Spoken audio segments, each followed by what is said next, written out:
நான் ரொம்ப ஹானஸ்ட். என் முன்னாடி யார் இருந்தாலும் அதெல்லாம் நான் பார்க்க மாட்டேன். எதிர மூஞ்சில் அடித்த மாதிரியே சொல்லிடுவேன். அப்படின்ற ஒரு நபர் நீங்களாக இருந்தீங்கன்னா உங்களுக்காக தான் இந்த பதிவு. முதல்ல ஒரு விஷயம் நம்ம எல்லாரும் ஞாபகம் வச்சோம்னா, மனிதர்கள் தவறை இழைக்கக்கூடியவர் தான். ஓகே, நம்ம யாரும் ரோபோட்ஸ் கிடையாது. இன்ஃபேக்ட் ரோபோட்ஸே நிறைய தப்பு பண்ணி தான் நம்ம திருத்துறோம். ஸோ மனிதர்கள் மனதை சார்ந்தவர்கள் அண்ட் ஒவ்வொரு மனிதனுக்கும் அவனுக்கான உணர்வுகளும் இருக்குது. மனம் உணர்வை சார்ந்த ஒன்று. அப்போது நாம் கொடுக்குற அந்த ஹானஸ்டான ஃபீட்பேக்கோ இல்லை சஜஷனோ இல்லை நிஜமாகவே ஒரு மனிதன் திருந்தணும் அப்படின்னு நீங்கள் நினச்சிங்கன்னா, உங்களுடைய அந்த ஹானஸ்டி எப்போவுமே கைண்ட்னஸோடு தான் பிளெண்ட் ஆகிருக்கணும்.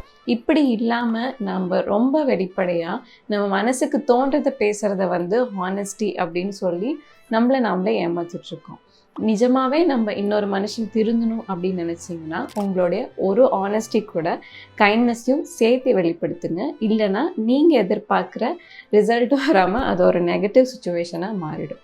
உங்களுடைய ஹானஸ்டி எப்பவுமே கைண்ட்னஸோட பிளெண்ட் பண்ணி மட்டும்தான் வெளியே வரணும். இது உங்களுடைய உணர்வையும் நீங்கள் உங்களை சார்ந்து இருக்கிற மனிதர்களுடைய உணர்வையும் மேம்படுத்தும். அடுத்த பதிவில் சந்திக்கும் வரை நன்றி.